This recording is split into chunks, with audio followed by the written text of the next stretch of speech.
is real, capital is personal, cash real है ना. So debit what comes in कि credit what goes out. तो debit what comes in क्योंकि business में पैसा आए. And पर्सनल का रूल क्या है? Debit the receiver, credit the giver. तो ओनर कौन है? ऐसे सोचो, ओनर कौन है? गिवर है कि रिसीवर? गिवर है. Credit the giver. And cash is debited and capital is credit.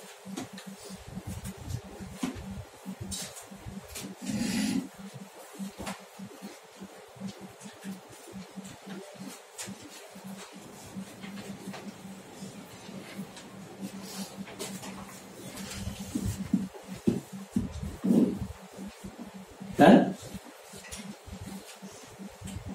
First one.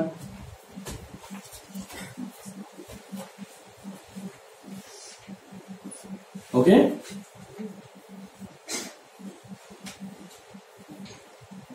समझा पहला वाला? फर्स्ट स्टेप क्या करना है आपको? Identify, then classify, then apply the golden rules. ये कौन सा अप्रोच था? क्या मुझे मॉडर्न अप्रोच बता सकते हो इसका? दो अकाउंट तो वही है, कैश और कैपिटल. मॉडर्न में क्या है? Cash asset, capital is liability या कैपिटल ही बोलो, वही है. तो एसेट इंक्रीज हुआ कि डिक्रीज हुआ? इंक्रीज हुआ, कैश बढ़ा, इंक्रीज एंड डेबिट. और कैपिटल क्या है? लायबिलिटी या कैपिटल, वो भी बड़ी. कैपिटल आया तो बड़ी ना, तो क्रेडिट. लायबिलिटी बढ़ी तो क्रेडिट, एसेट बढ़ा तो डेबिट. स्ट्रेट आ गया आंसर. उधर से भी मैच कर सकते हो, आपके पास बहुत रास्ते हैं. आप ट्रेडिशनल में मैच, ट्रेडिशनल से अप्लाई करो डेबिट क्रेडिट, मॉडर्न से अप्लाई करो डेबिट क्रेडिट. अच्छा, एक डेबिट है तो दूसरा ट्रेडिशनल का एक डेबिट है तो क्रेडिट है, मॉडर्न का एक डेबिट है दूसरा क्रेडिट है. वहां से भी आंसर मिल जाएगा. तो रॉन्ग होने की चांसेस बहुत कम है ना. Already writing rule applicable for modern. Yeah. We'll do that. Cash increases, capital increases. Either asset increases, so debit. Capital increases, so credit. Either cash increases, capital increases, then cash debit. वो भी करेंगे, modern वाला भी करेंगे. हो गया ये. Second वाला, लास्ट वाला करते हैं, फिर वाइंड अप करते हैं. सेकेंड वाला देखो, परचेज गुड फॉर कैश 20,000. चलो सोचो.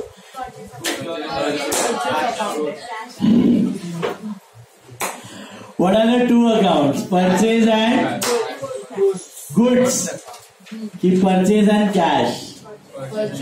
देखो सुनो, गुड्स खरीद रहे हो नो डाउट. तो जब भी आप गुड्स परचेज करते हो ना, you have to use purchase account. और जब भी आप गुड्स सेल करते हो, you have to use sales account. Goods account तब यूज करना है, गुड्स या स्टॉक तब यूज करना है जब अनसोल्ड गुड्स पड़ा हो आपके पास. स्टॉक तब यूज करना है जब अनसोल्ड पड़ा हो, अदरवाइज यूज नहीं करना है. तो खरीद रहे हो, बाय कर रहे हो तो कौन सा अकाउंट? परचेज. और बेच रहे हो तो सेल्स. तो आप यहाँ पे इमेजिन करो, आपने परचेज किया है गुड्स और पैसा दिया है. तो इमेजिन करो क्या हुआ? माल आया, पैसा गया. 10 लाख का मोबाइल फोन खरीदा और पैसा दिया. What are the two accounts? Purchase and cash. Goods के लिए परचेज यूज करना है. परचेज और गुड्स दो कैसे हो गए? गुड्स ही खरीदा है ना, अभी बोला ना. खरीद रहे हो तो क्या यूज करो?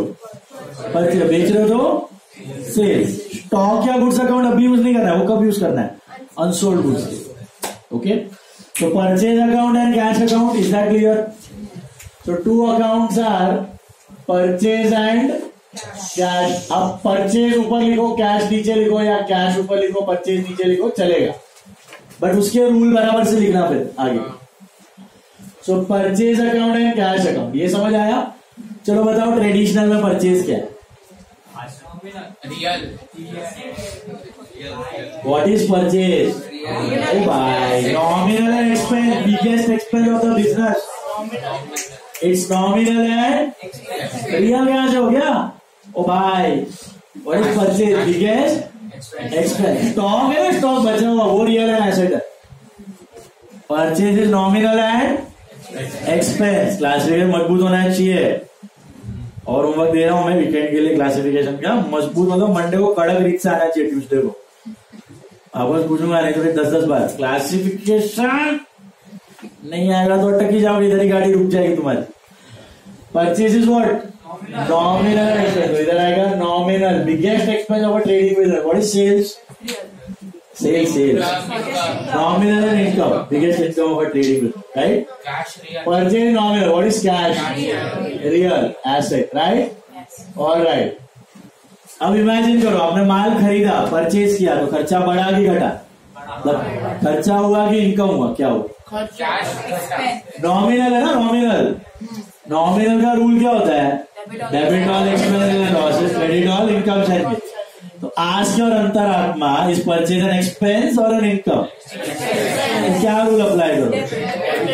Debit all expenses and losses, debit all expenses and losses, correct? लिख दो, debit all expenses and losses. ये तो हुआ नॉमिनल का rule. Nominal is debit all expense, credit all income. I applied debit all expense because purchase was an expense, agree? अब आ जाते हैं cash. Cash is real. What is the rule for real? Narrow it down to real account rule. Debit what comes in, credit what goes out. Now imagine, माल खरीदा, पैसा दिया, तो पैसा आया कि गया? तो क्या अप्लाई करोगे? Debit what comes in, credit what goes out. शाबाश, credit what goes out.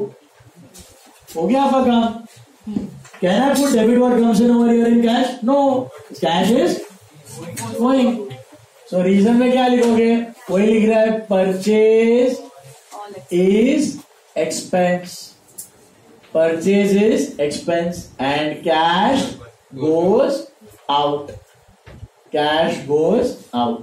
तो क्या डेबिट करो अल्टीमेटली? परचेज अकाउंट डेबिट करोगे एंड कैश अकाउंट क्रेडिट करोगे। समझा कि नहीं? आया सबको समझ में? परचेज एक्सपेंस था, डेबिट हुआ, cash credit what goes out, so purchase debit cash credit. बैठा सबके दिमाग में? खाली बाजू वाला बोल रहा है, इसके लिए आंसर करो। चलो बताओ मुझे इसका मॉडर्न कंसेप्ट बताओ। मॉडर्न में what is purchase? Expense. What is cash? Asset. माल खरीदा, पैसा दिया, तो एक्सपेंस बढ़ा कि घटा? बढ़ा। एक्सपेंस बढ़ा तो डेबिट, और कैश बढ़ा कि घटा? घटा। कैश गया ना, कैश गया तो एसेट घटा तो क्रेडिट। तो परचेज डेबिट, कैश क्रेडिट। उधर भी मैच हो रहा है, होना ही चाहिए, होना ही चाहिए। अभी होमवर्क ले लो, सुनो अभी ध्यान से। आपका क्वेश्चन 3 आपने क्लासिफिकेशन किया हुआ है, 1 और 2 बाकी है, राइट? 1 और 2 है ना, नोटबुक में नहीं करना है, उधर ही सॉल्व करना है। टेक्स्ट बुक में शॉर्ट में जैसे RIRN नॉमिनल एंड एक्सपेंस, उधर ही करना है, बट सब नहीं करना है। कौन से करना है देख लो। क्वेश्चन 1 में है ना 1 to 13 करना है। क्वेश्चन 1 में 1 से लेके 13 तक करना है, 1 से लेके 13 तक करना है क्वेश्चन 1 में, ठीक है? और क्वेश्चन 2 में है ना कुछ 8-10 आइटम है जो नहीं करना है, मैं बोलते जा रहा हूं, उसको खाली अंडरलाइन करना है, ठीक है? स्टार्टिंग विद गुड्स, उसके गुड्स अकाउंट लिखना है, पहला वो लिखना है, गुड्स लिखना है, सैलरी करना है, SPI, प्रिंटिंग, डिस्काउंट, कैपिटल, विजय, कैरेज। आउटस्टैंडिंग वेजेस नहीं करना है, ठीक है? सेकेंड लाइन पे उसको अंडरलाइन करो, चेक मत कर देना, काटना मत, बाद में फ्यूचर में करना है अपने। अभी फिलहाल आउटस्टैंडिंग वेजेस को अंडरलाइन करो, प्रीपेड इंश्योरेंस को भी अंडरलाइन करो, उसके आगे प्रीपेड इंश्योरेंस भी नहीं करना है। फिर कमीशन, उसके बाद कमीशन रिसीव एडवांस को भी करो, वो भी नहीं करना है।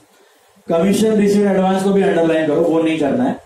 फिर लोन करना है, स्टॉक करना है, इन्वेस्टमेंट, लॉस बाय हमारे टूल्स, दादा library, repair to machine, manager salary, copyright, patent, shares, life stock, internet charges, municipal taxes, output and input GST. Output and input GST को अंडरलाइन करो, वो नहीं करना है। आउटपुट एंड इनपुट जीएसटी को underline करो।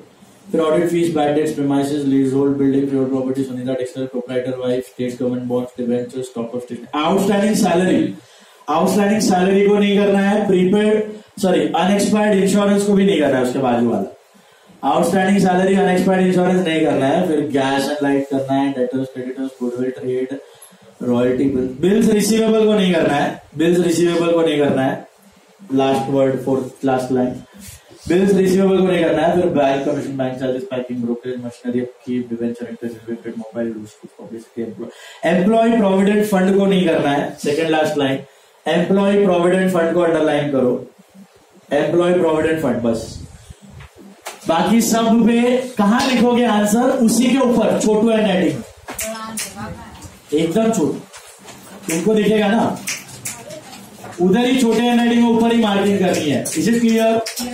क्वेश्चन 1 एंड 2 क्या करना है? अभी वीकेंड है, टाइम पास भी करना है लेकिन इकट्ठा पढ़ना। सुनो, पूरा क्लासिफिकेशन 150 आइटम है, कड़क रीत से करना है। सुना? 2 होमवर्क सम्स करने हैं, गोल्डन रूल रिवाइज करने हैं, सब पूछूंगा नेक्स्ट लेक्चर, उधर ही सॉल्व करना है होमवर्क। पहले रिवाइज करना फिर करना। Is it clear? Golden rules perfectly करके आना है। नेक्स्ट लेक्चर टेबल तो ही होगा, नहीं तो नहीं होने वाला है, वही पूछूंगा सबसे पहले। नहीं आया तो फिर लिखो 10 टाइम्स। ओके, बुक दिखा जाओ, show me the book and go. Homework से बुक दिखा के जाओ। Every lecture